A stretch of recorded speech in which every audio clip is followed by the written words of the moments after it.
some sort of contentment, like some sort of like equilibrium or like understanding of the self and some sort of peace or maybe even happiness or something like that. But the reality of humanity is it's never been that.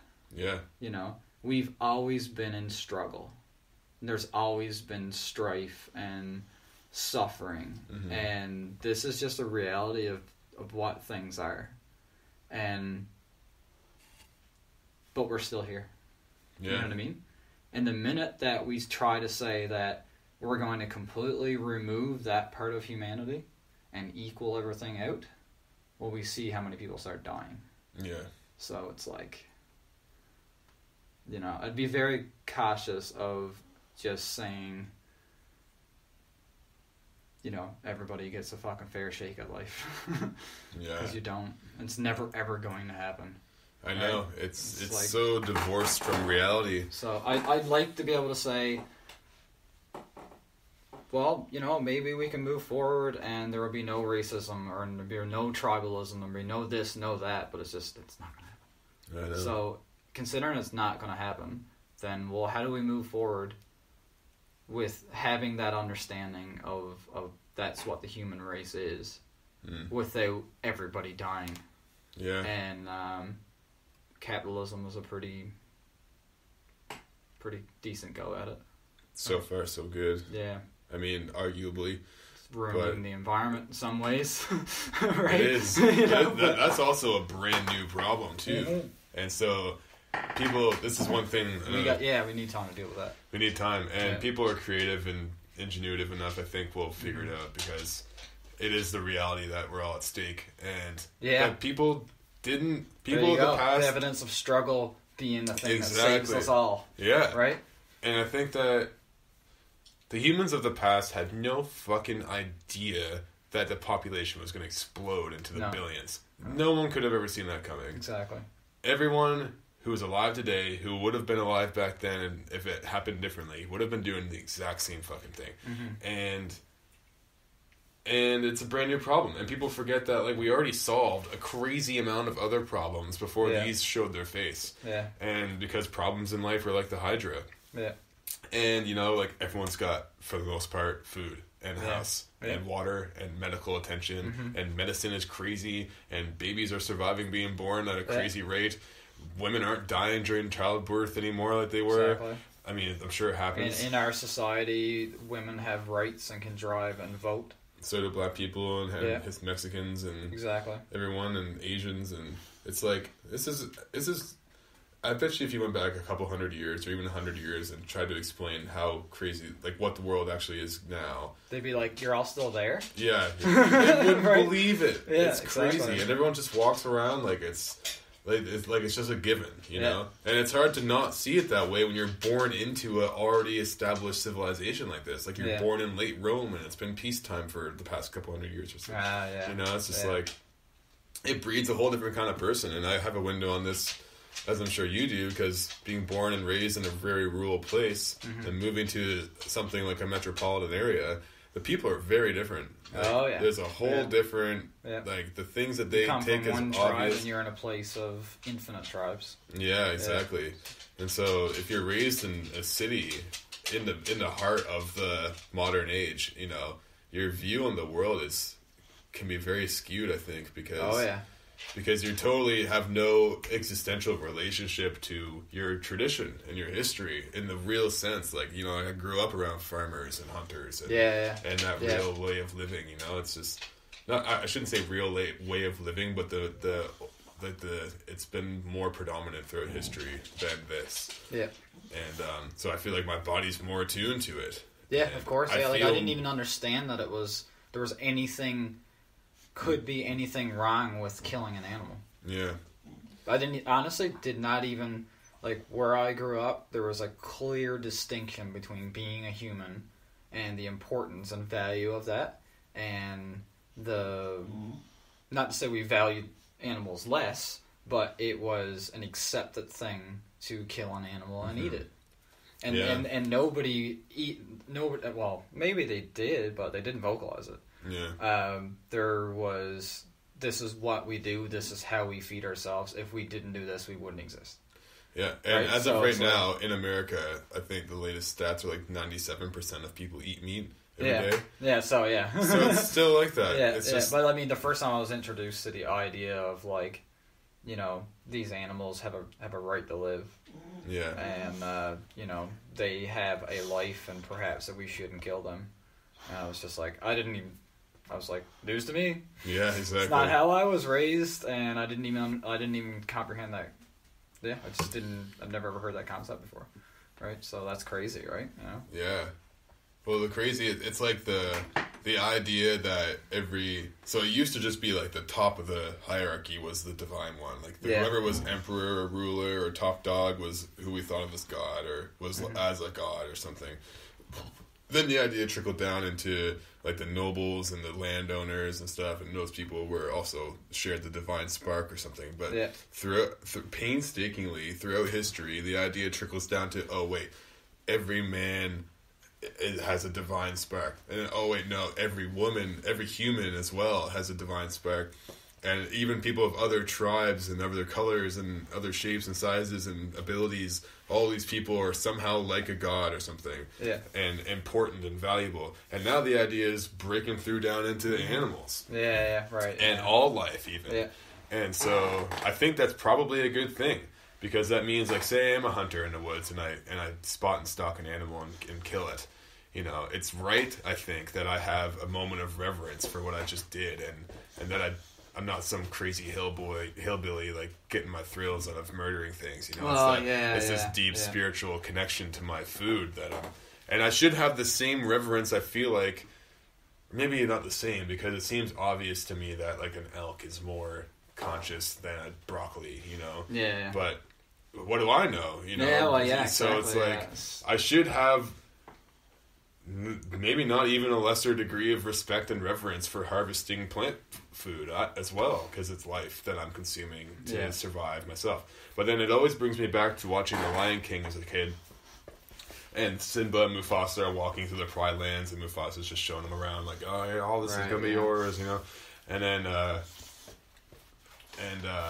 just gonna stop you for a second because I use washroom. I gotta use washroom too. Maybe we should hit pause. Can you do that? I can hit pause on this thing. I was reluctant to take off on you because I just didn't want to leave you alone. Oh, we're doing an official pee break. Pause it up. Oh my god, we're back.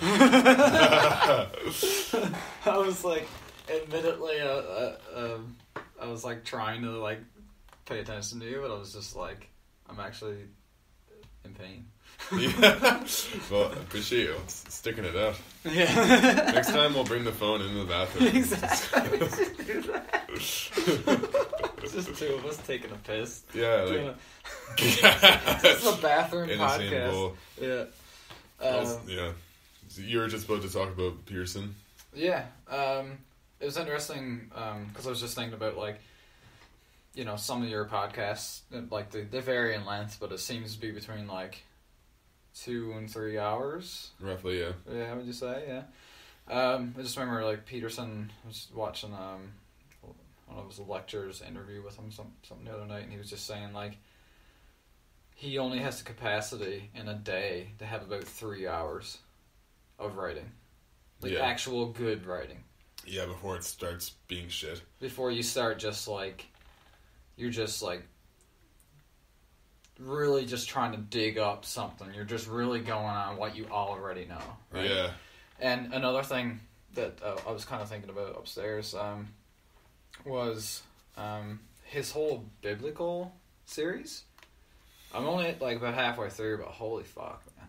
Yeah, I've started my second run through of that. The Adam and Eve one.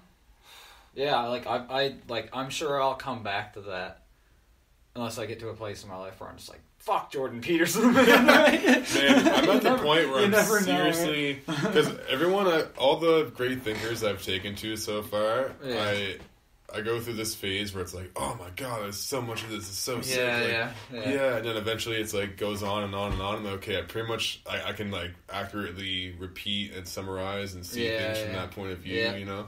Like I know. You're not getting anything from it anymore, basically. Yeah, but then what starts to happen typically is I start to see where I take issue with things they say. Yeah. And I think that's an important phase. Oh, fuck yeah! Like I used to be Christopher Hitchens fucking, like, I don't like to even put it like that, but it was like everything that guy said, I was just like 100%. And then, like, I just found the lectures where he's talking about his support of the Iraq War, and I was just like, okay. And he might have been right about that too. But I was just like, oh, that completely goes against everything I'm thinking about right now. Yeah. I was just like, you know what I mean? And it's okay. And that was like the... you just can't hold people to that fucking standard, man. Exactly. Like, there's something like... I mean, honestly, first when I started listening to Peterson, I was like, anytime you start talking about anything religious or biblical and shit like that, I was like, nope, next. Yeah. Because I was just unable to even... I just didn't even want to be, like... I didn't even want to agree with it. Yeah. You know what I mean? And so that truth was a huge change for me, too, where I was just like... Regardless of its faults or, you know, where it's wrong or where it's right or whatever the fuck that even means, I was just like, why am I avoiding that? Yeah. You know, what is it there? You know, that's not me. Like, the reason I got to a point of atheism was because I didn't like what I was seeing, and I knew there was something else. Mm-hmm. And then I got to this point where I was like, the God that was given to me in my culture was absolutely inaccurate. Yeah. Right? Yeah. And I saw through that yeah. and found a place of the complete other way where I was like, there's no such thing as God. All of the Bible's things are completely bullshit. Yeah. There's nothing good in any of these things. They you know, I don't believe the people who are saying that they're all metaphors. Mm-hmm. Like, I believe, well, I'm not saying that's what I believe now, but that's kind of like, that was my narrative, right? I was like, I don't even care if there's anything good in there. These people are using this to, like... be divisive. And, right. And that's true, too. It is. But there's more to it, right? Well, that's one thing that's great about him, is he's trying to actually get to the bottom of the writings themselves. Through his, like, Jungian influence analysis of stories, you know?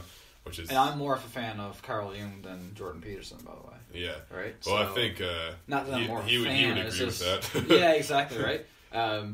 So as soon as I start hearing Jordan Peterson, I didn't even know he was like a huge proponent for Carl Jung. And then once he like... Well, Jung talked a lot about Christianity as well. Yeah, exactly, right? Yeah.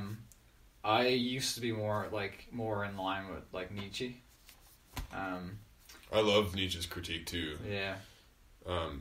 Because one thing I loved about Nietzsche is that I've also had help with Peterson and understanding is you know, Christianity in many ways perhaps went off the rails when it de-emphasized things like this life, that paradise and fulfillment and liberation was all after, you know, and it's as a result of following the rules strictly.